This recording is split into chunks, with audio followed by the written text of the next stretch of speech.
Itutuan.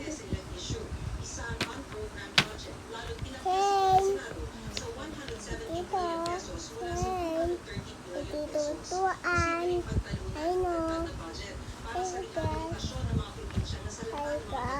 Para matapos ang BICAM sa loob ng 3 araw, gusto ni Gatchalian limitahan ang diskusyon sa mga pagkakaibalan ng House at Senate version. So, I would suggest, dahil naka-upload naman dito sa website at yung Senator Jane version. At kung ano yung mga differences doon, yun na lang ang pag-uusap. I would propose na gano'n na lang. Na wala na tayong usapan outside.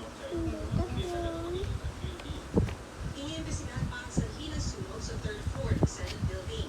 Nang akulahin ng mga bumbero ang sunog, nag-leak ang tubig sa session hall, pati sa ibang bahagi ng gusali. Pero kaninang tanghali, bukas na mga ilaw sa session hall at meron na rin air conditioning.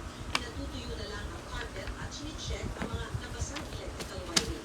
Para sa GMA Integrated News, laging kayo nakatuto 24 oras.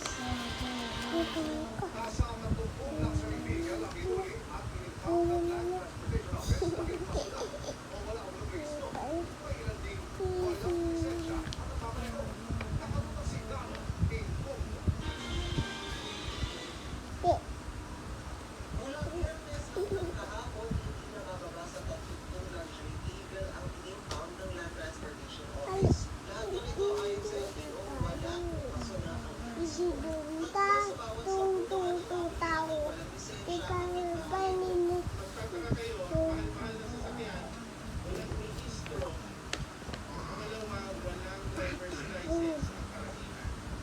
Kaya po talagang Mali. Ulitin mo.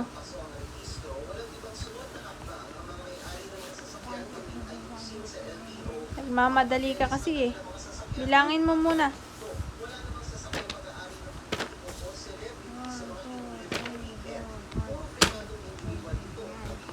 Ulitin mo.